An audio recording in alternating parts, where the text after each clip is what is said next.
Welcome back for another deep dive with us. We're going to be talking about migration in Europe today.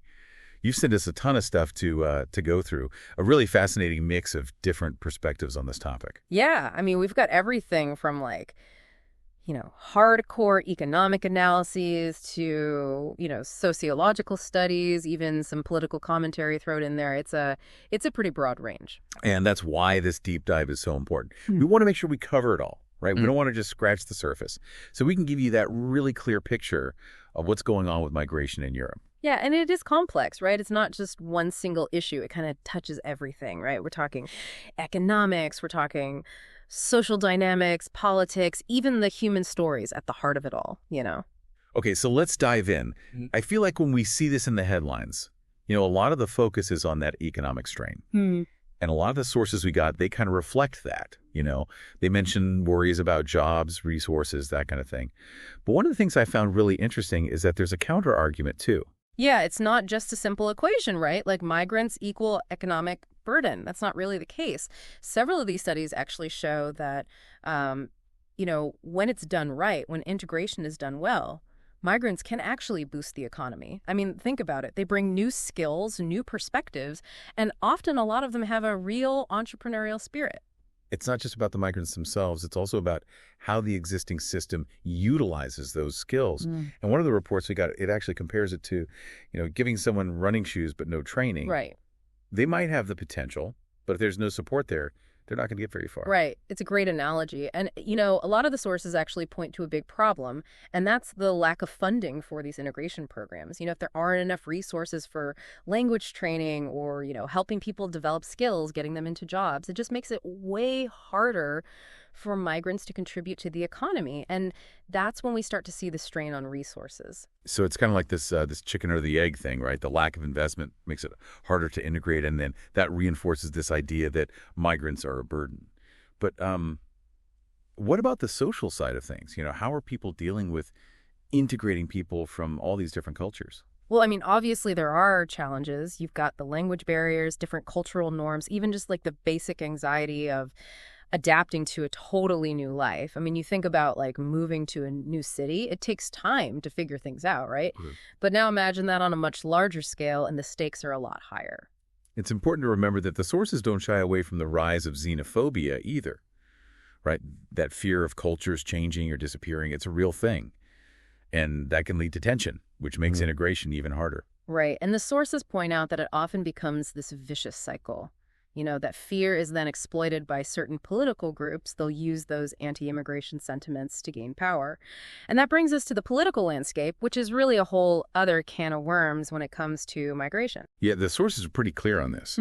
The lack of unity across different European nations is a major obstacle. It's like each country is playing its own tune, and there's no conductor to bring it all together, It makes things so inconsistent and inefficient. And frankly, it just ends up being unfair to a lot of migrants. You look at something like the Schengen Agreement, right? The idea of free movement between countries, that's great in theory. But without those coordinated migration policies, it becomes really tough to manage in reality. So it's like trying to balance those open borders with the need for control. And where does that leave all the individuals who are caught in the middle of this? That's where the humanitarian dimension comes in. The sources we've got really emphasize that these aren't just numbers and policies. We're talking about real people with very human stories behind them. People fleeing conflict, persecution, poverty. They risk their lives on these dangerous journeys, and then they often end up facing terrible conditions, exploitation. A lot of these refugee camps are overcrowded and just not fit for people to live in. It's easy to forget sometimes that behind all those statistics, we're talking about real people with their own dreams, their own hopes, their own fears. The sources also talk about the asylum process itself and just how long it can take. That waiting game must be incredibly difficult. It really is. It can take months, even years sometimes, to get a decision. And it's not just a matter of logistics. It takes a real psychological toll, right? Imagine living in limbo for that long, not knowing what your future holds. It makes it so much harder to rebuild your life. Okay, so we've talked about the challenges, the complexities. We've seen that human side of migration in Europe. But now I think it's time to shift gears a bit. Let's talk about solutions, because all these sources we've got, they don't just lay out the problems. They also offer some potential paths forward. Yeah, and what's really great is that a lot of these solutions aren't just wishful thinking. They're based on research, data, real-world examples. It's not just theory. So where do we even start? I mean, these issues are so interwoven, it feels like we need to be tackling them from all sides at the same time, right? Yeah, and that's exactly what a lot of these sources emphasize. It's got to be a multi-pronged approach. You can't just focus on one thing. We need to address the economic aspects, the social aspects, the political side of things, and of course the humanitarian dimension. It's like, if you're tending a garden, you don't just water it and expect it to thrive, right? You got to think about the soil, the sunlight, the pests, everything. It's a holistic process. Yeah, I like that analogy. So let's start with the economic side of things. Sure. What are some of the strategies that these sources suggest? How do we create a system where migrants can actually contribute rather than be seen as a drain? Well, one of the big ideas is creating job programs that are specifically designed to help migrants get into the workforce. But it's not just about creating any job. These programs have to be really well thought out. They have to be designed to work with the existing labor market, to fill those gaps and boost productivity. So it's not about taking jobs away from locals. It's about creating more opportunities for everyone. Right, exactly. It's about expanding the pie, not just slicing it differently. Imagine these programs that offer language training that's really tailored to certain industries, or, vocational training that focuses on skills that are in high demand. And even things like mentorship programs where migrants can connect with people who are already established in their field. It's about giving them those tools, those connections, the support they need to succeed. Right. And ultimately, that benefits everyone in the economy. I noticed the sources also talk about public-private partnerships as a way to make this happen. Yeah, that's a big one. It's about bringing together the resources and the expertise of both the public and private sectors.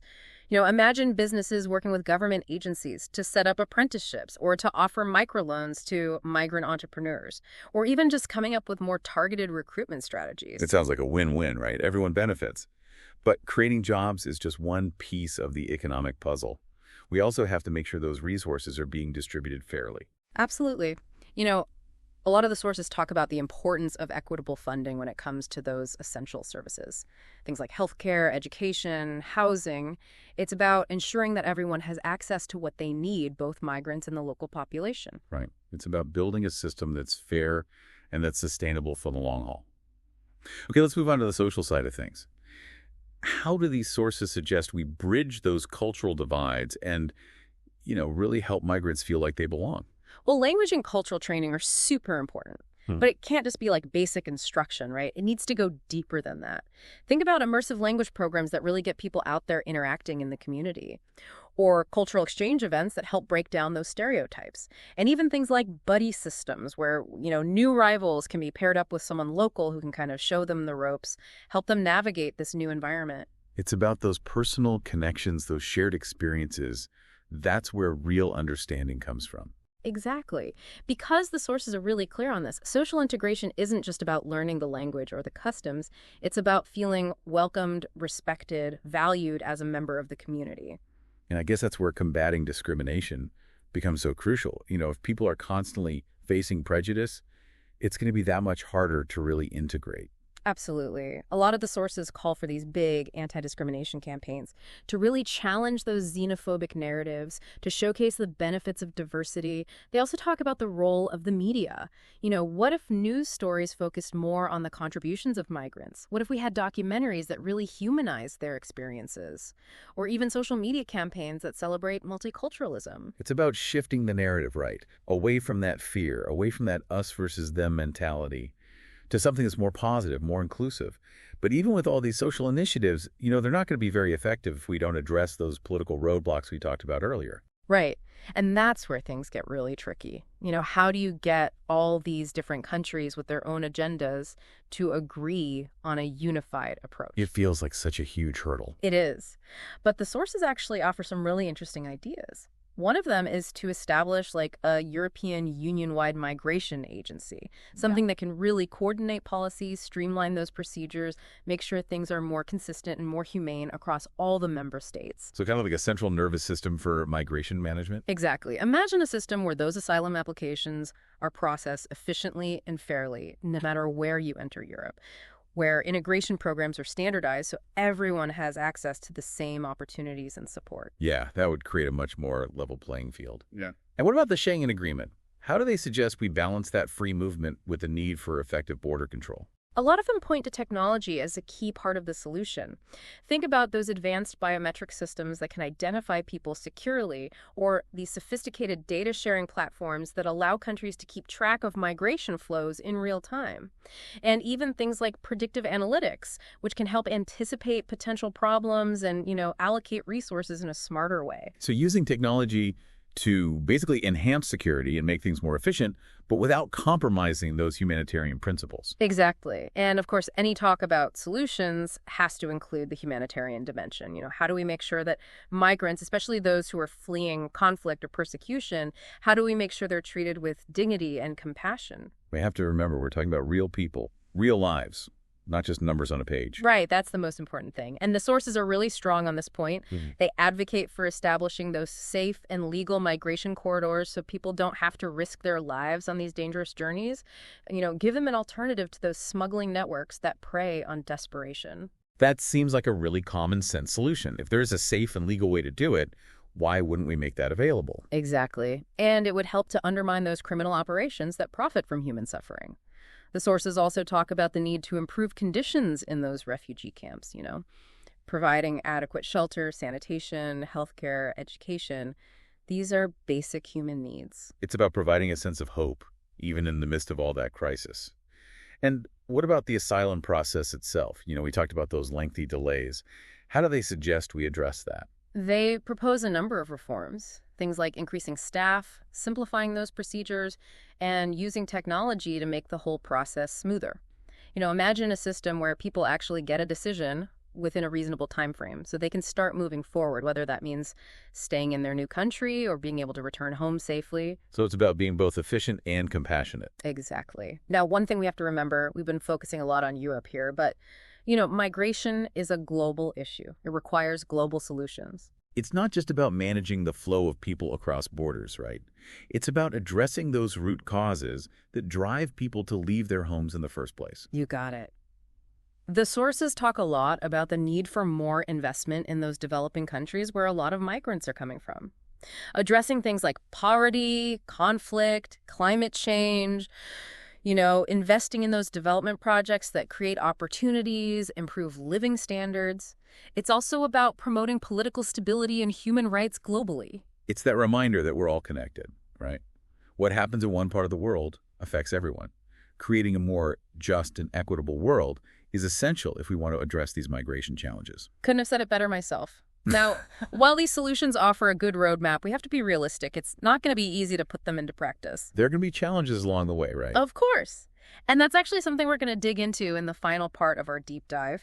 We'll be exploring those necessary changes that need to happen at the policy level, within society as a whole, and when it comes to global cooperation. So we've explored some really promising solutions, but you're right, it's not going to be easy. There's got to be some pretty big shifts if we want to see these ideas actually come to fruition. Absolutely, and the sources don't sugarcoat that. They make it clear we can't just tinker around the edges. We need some fundamental changes. Changes to policy, changes in societal attitudes, and that global cooperation we were talking about, that's got to be stepped up too. Okay, let's break that down. Let's start with policy. What needs to change there to create a system that's actually effective and humane? Well, one of the first things is we got to simplify that whole bureaucratic process. It can be so overwhelming for migrants. Think about simplifying those visa applications, the asylum process, cutting through all that red tape, making the whole thing more transparent, more user-friendly. You know what I mean? It shouldn't feel like it's designed to make things difficult.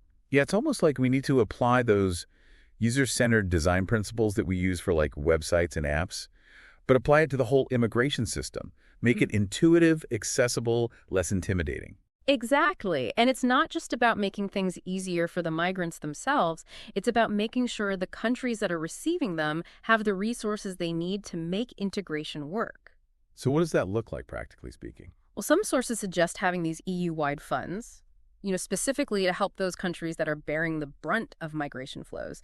It's a way of showing solidarity, right? Yeah. Recognizing that this is a shared challenge and we need to share responsibility. Right. So it's like a safety net to make sure no one country gets overwhelmed. It allows for a more balanced approach across Europe. But even with the best policies, things change. We need those policies to be adaptable too. Exactly. And a lot of these sources stress that. Migration patterns are constantly changing. There are always new challenges popping up. What worked 5 years ago might not work today, right? So we need to be reviewing those policies regularly, being willing to adapt and make adjustments to meet those evolving needs. It's that continuous improvement, that iterative process. You don't just set it and forget it. Okay, let's shift gears a bit and talk about society. We talked before about combating xenophobia, promoting inclusion. What can we actually do to foster those changes? I think education has a huge role to play. Imagine school curricula that really delves into migration history, the causes, the consequences, celebrating those contributions that migrants have made to society.